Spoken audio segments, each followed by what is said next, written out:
আমাদের জীবনে প্রায় সময় এমন মনে হয় যে জীবনের সমস্ত পথ হয়তো বন্ধ হয়ে গেছে। বেঁচে থাকার জন্য বিশেষ কোনো কারণ আমরা খুঁজে পাই না।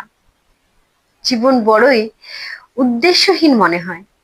তো একবার ভেবে দেখুন তো, ওই পরমেশ্বরের দেওয়া জীবন কি কখনোই উদ্দেশ্যহীন হতে পারে? আমরা ভাবি আমাদের জীবনে এত সমস্যা কেন, যদিও আমরা কম বেশি প্রত্যেকেই এমন ভাবি। সমস্যা তো থাকেই, সমস্যাই তো আমাদের জীবনে শিখিয়ে যায়। তবে একটা কথা ভাবুন তো, এমন একজন মানুষ জন্মেছিলেন যার জন্মের আগেই মৃত্যু অপেক্ষা করছিল, যাকে প্রাণে বাঁচিয়ে রাখার জন্য তার মায়ের কোল থেকে দূরে রাখতে হয়েছিল। শুধু কি তাই,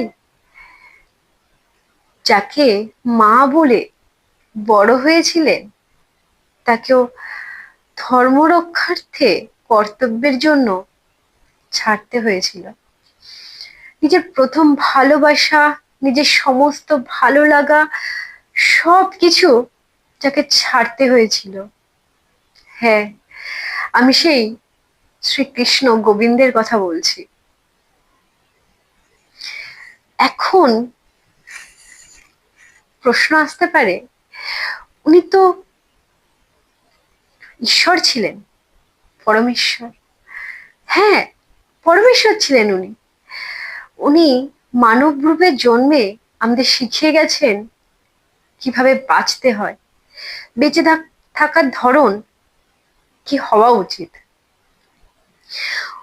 উনি নিজের জীবনের সমস্যাগুলোর কথা না ভেবে এগিয়ে গিয়ে এক শক্তিশালী রাজ্য তৈরি করেছিলেন, এক ধর্মরাজ্য তৈরি করেছিলেন মানব কল্যাণের জন্য, যেখানে ধর্মই শেষ কথা, তাই না?